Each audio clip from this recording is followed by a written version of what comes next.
आचार्य मोहम्मद का मंगल प्रवेश बड़ी धूमधाम के साथ यहाँ की समाज वालों ने बड़े आनंद के साथ कराया है।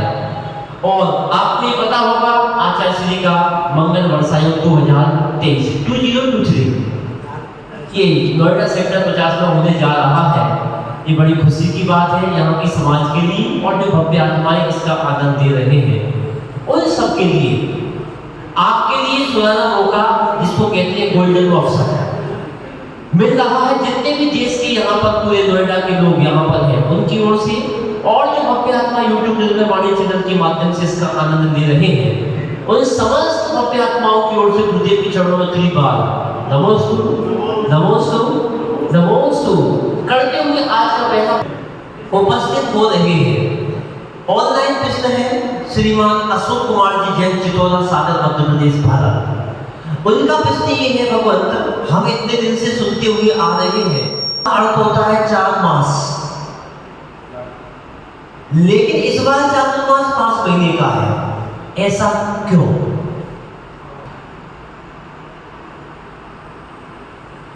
चातुर्मास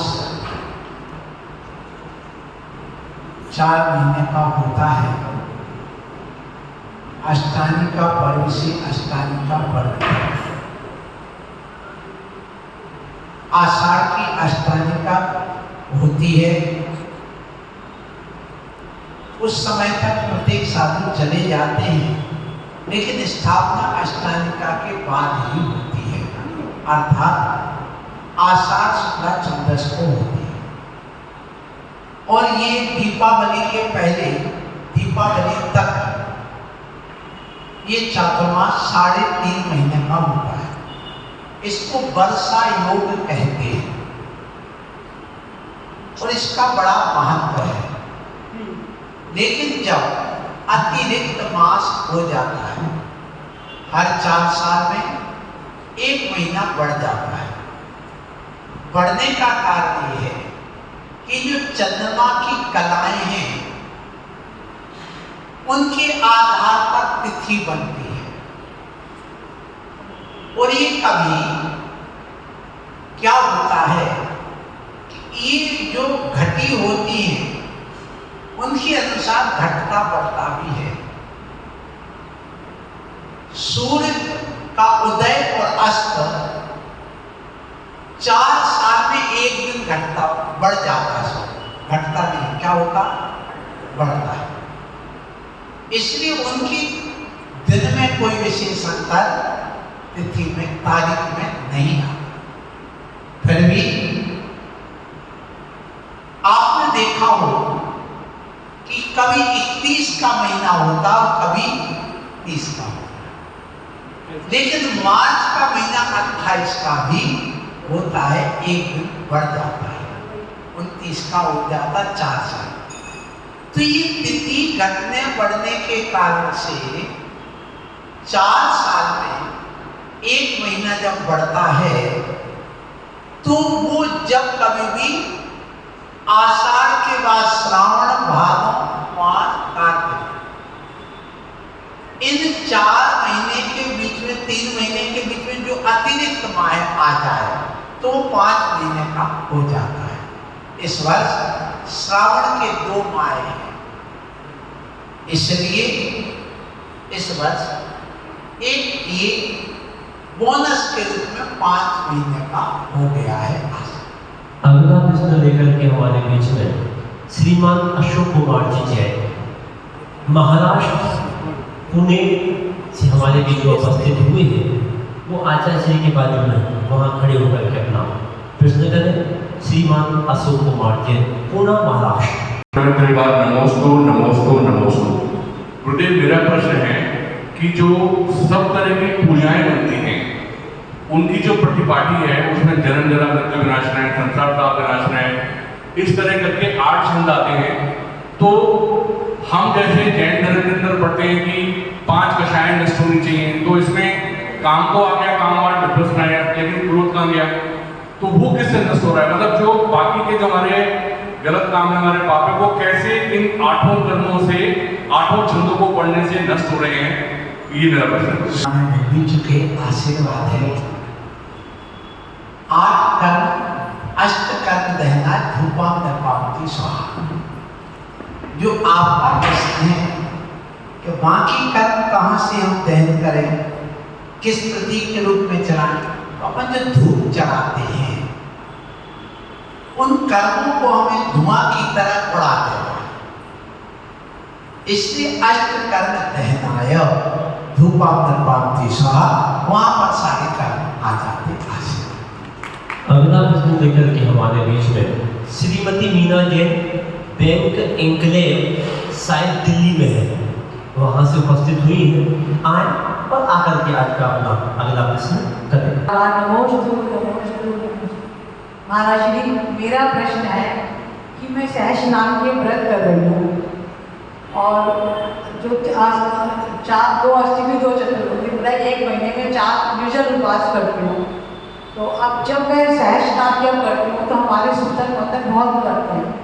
तो मैं अब व्रत तो मैं करती ही करती हूँ, लेकिन मैं अपने व्रतों को उसमें गिनूँ या नहीं गिनूँ। बहुत अच्छा।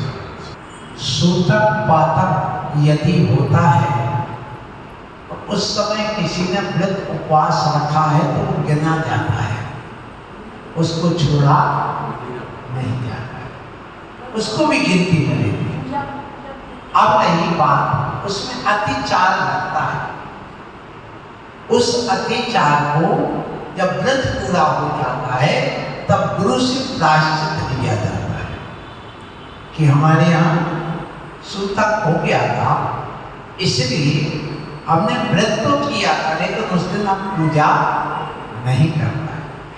वैसे भी व्रत उपवास में ज़्यादा पूजा नहीं की जाती।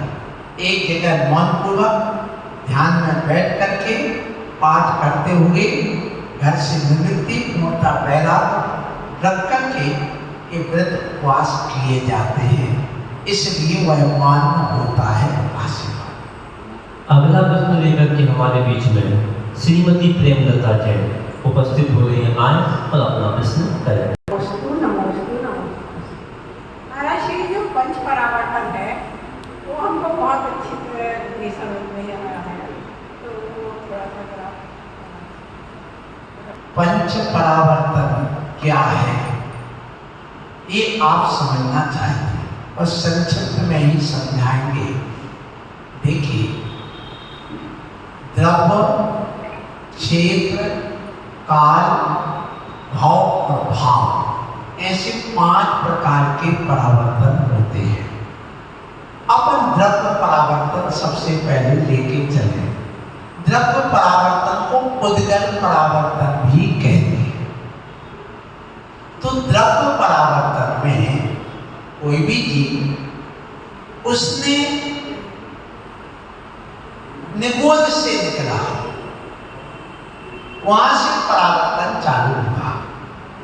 उसने आकर के एक इंद्री कोई वायु कायिक में जन्म लिया। वहां जितने उद्गल परमाणु शरीर को बनाने के लिए ग्रहण किया या पृथ्वी कायिक में जन्म लिया, उसको उद्गल परमाणु उसने पहले समय में ग्रहण किए। मान लो उसने 40 परमाणु ग्रहण किए उदाहरण के लिए। अब उसने इस संसार में भ्रमण करते करते करते करते कभी वही 40 ग्रहण किए, कभी दूसरे नहीं, वो पूरे 40 नहीं ग्रहण किए, 40 ग्रहण किए, कभी 100 ग्रहण किए, कभी 500 ग्रहण किए, कभी लाख किए, कभी असंख्यात किए। तो उनमें से 5 ग्रहण कर लिए, बाकी 35 नहीं ग्रहण किए। अब जब वो अवसर ऐसा आएगा तो वही 40 परमाणु पहले समय में वही जीव ग्रहण करेगा। तो उद्गल परावर्तन में वायु कायिक का एक परावर्तन उद्गल माना जाएगा, वायु कायिक का। अब वो पृथ्वी कायिक में चला, पृथ्वी कायिक में उसने 10 परमाणु ग्रहण किए। अब वो जितने बार भी परमाणु ग्रहण करते गया करते गया करते गया, ऐसा समय आ जाए तो वही 10 परमाणु पहले समय में ग्रहण करे, उस पर्याय में जन्म लेने पर पृथ्वी कायिक। तो एक पृथ्वी कायिक का जब परावर्तन पूरा हो गया, अब उसमें आयु को लेकर भी जब कभी इतने समय की आयु, इतने समय की जगत से लेकर उत्कृष्ट तक लेके जाएंगे। अब इसी प्रकार दो इंद्री में जितने कुल हैं, जितनी जाति हों, उनमें जन्म लिया। तीन इंद्री में लिया, चौरिंद्री में लिया, पंचेंद्री में लिया। उन सब के से पहले समय में उसने ग्रहण किए जो उतने परमाणु, बीच में जो गिनती में आएंगे वो परमाणु नहीं, तो उनको गिनती में हम नहीं लेंगे।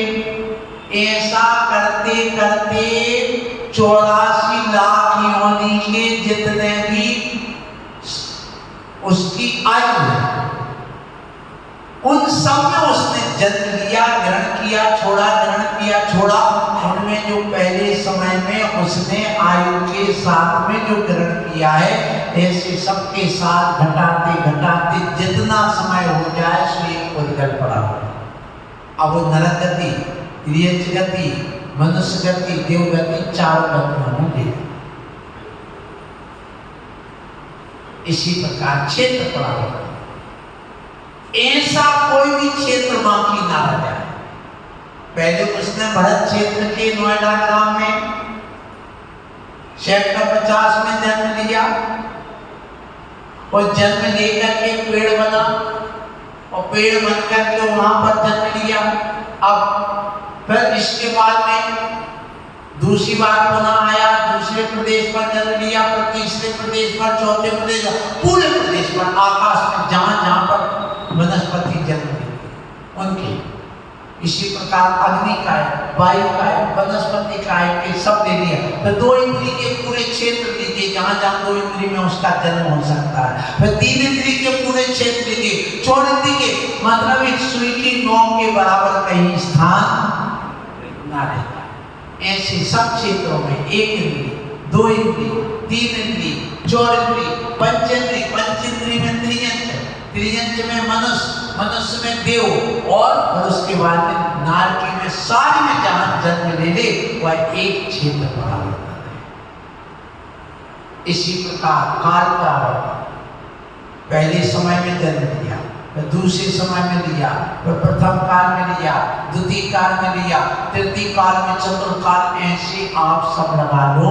चार गतियों के जगन्य आयु से लेकर उत्कृष्ट आयु तक जितना काल हो जाए तो काल परावर्तन। इसी प्रकार और समझ लेना चाहिए। आसन अगला प्रश्न लेकर के हमारे बीच में श्रीमती अंजू जैन उपस्थित हो और आकर के अपना प्रश्न करें। मेरा प्रश्न क्या है, मैं ये देखना है कि जब भी आचार्य श्री कोई भी मंच पे होते हैं, कोई साधु आते हैं या कोई भी होते हैं, तो जो स्त्रियों का कुछ पति से वियोग हो जाता है तो उनको सब अमंगल कहते हैं और उनको सारी चीज़ें उनके लिए बंद हो जाए, ना वो कपड़ा पहने, ना वो किसी से बात करें।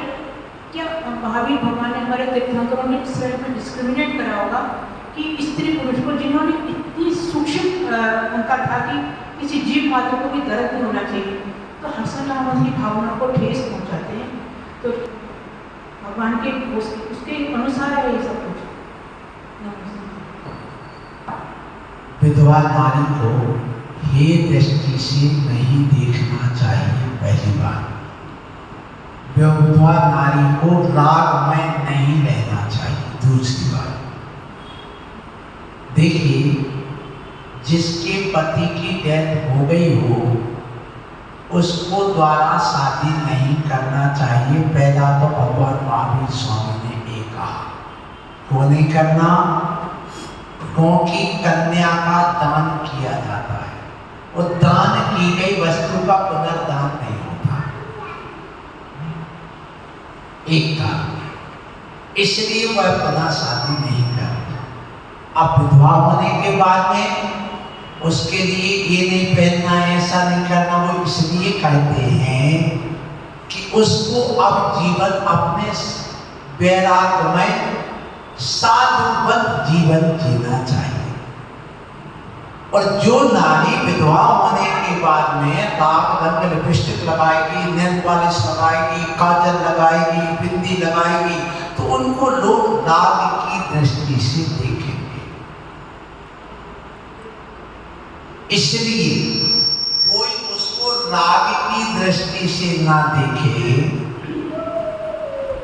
और वो स्वयं वैराग्यमय जिए। जैसे एक ब्रह्मचारिणी सफेद कपड़े पहनती है, 4 जोड़ी वस्त्र रखती है, एक बार भोजन करती अधिकतम 2 बार, ऐसे नारी को सिर्फ इतना ही कहा गया कि जिसके पति की डेथ हो गई उसकी काम वासनाएं भी मर जाना चाहिए और उसके लिए ब्रह्मचर्य व्रत लेकर के अपने जीवन का निर्वाह करना चाहिए।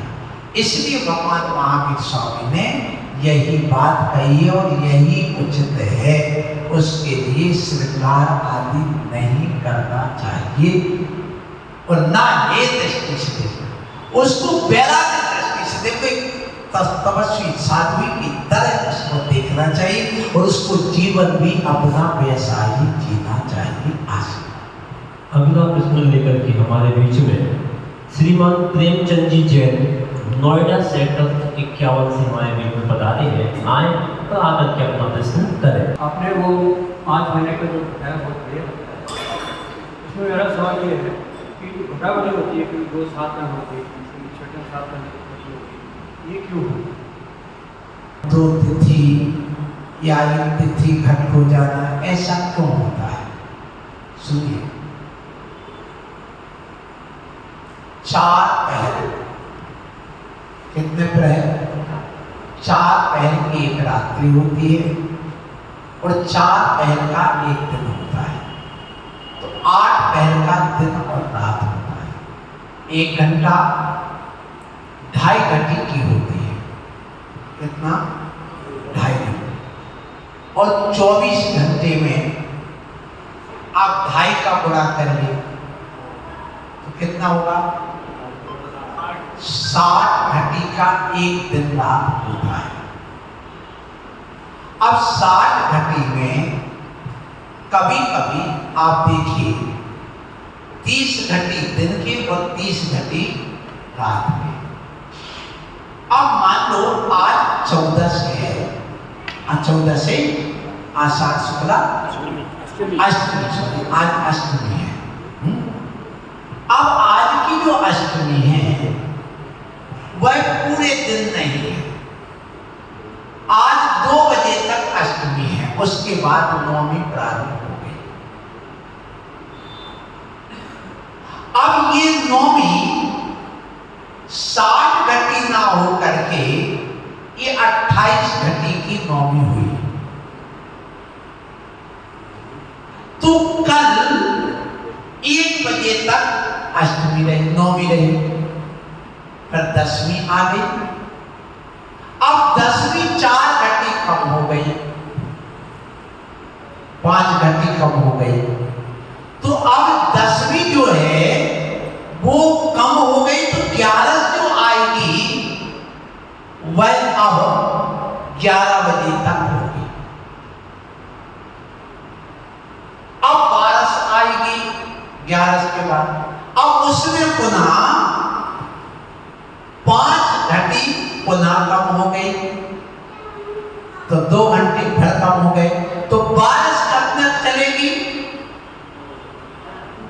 9 बजे तक। अब 13 आएगी,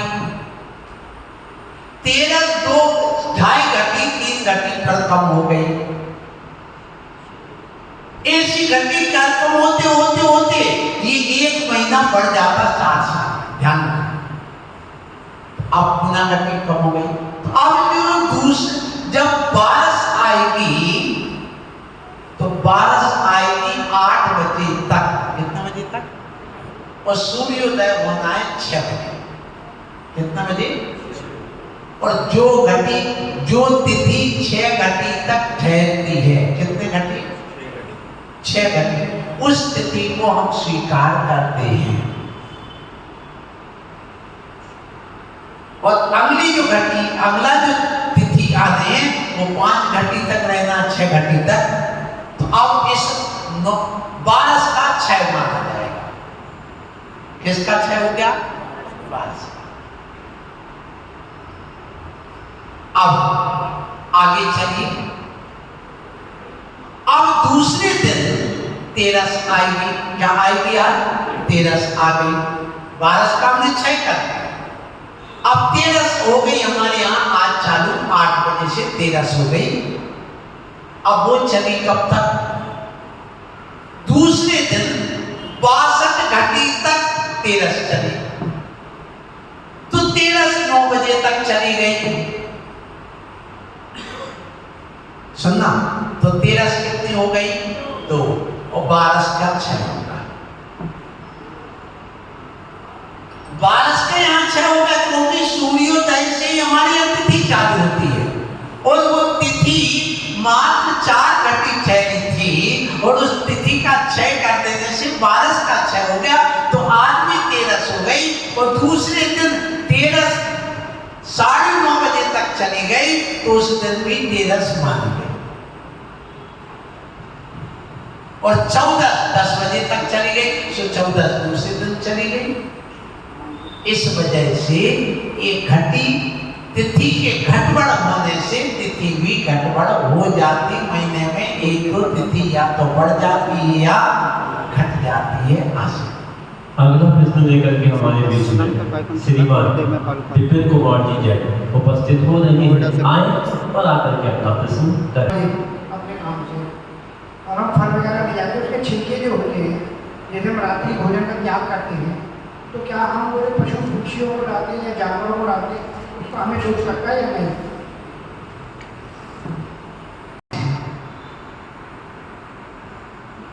हम पशु पक्षी को खिलाते हैं रात में और स्वयं रात्रि भोजन का त्याग किया है, तो क्या हमें रात्रि भोजन का दोष लगता है? सुनिए, रात्रि भोजन त्याग 3 प्रकार का होता है। एक रात्रि भोजन त्याग वह है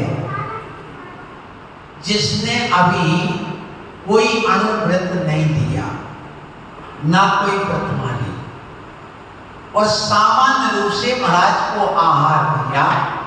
उसने कह दिया कि हमारा रात्रि में अनाज का ले पे स्वाद और खाद्य, उनमें से यदि एक खाद्य पदार्थ का त्याग किया है और वो यदि रात्रि में देता है तो उसको कोई दोष नहीं।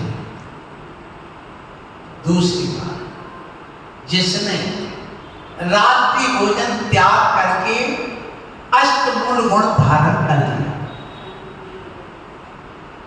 अष्टमूल गुण में रात्रि भोजन त्याग है, तो अब वह ना पानी पिएगा ना भोजन करेगा। ऐसा व्यक्ति यदि रात्रि में खिलाता है तो अतिचार है। क्या है भाई? अतिचार। और जिसने 6वीं प्रतिमा ले ली, रात्रि भुक्ति त्याग की, तो अब ना वह बनाएगा, ना खाएगा, ना अनुमोदना करेगा और ना किसी को खिलाने की बात आएगी। यदि वो करता है तो अनाचार लगेगा। ठीक है ना? इसलिए आपने यदि सामान्य रूप से त्याग किया है तो करते हैं तो कोई बात नहीं आ सकती। आज का कार्यक्रम यहीं पर समाप्त हो रहा है। आज का पहला दिन चातुर्मास का समाप्त हो गया है। जल्दी जल्दी धीरे धीरे करते करते पूरा समय निकल जाएगा। छोड़ना नहीं, ये मौका बड़े पुण्य की वजह से आपको मिला है। आज 7:30 बजने वाले हैं। आप सबकी ओर से गुरुदेव के चरणों में आशीर्वाद। नमोस्तु नमोस्तु।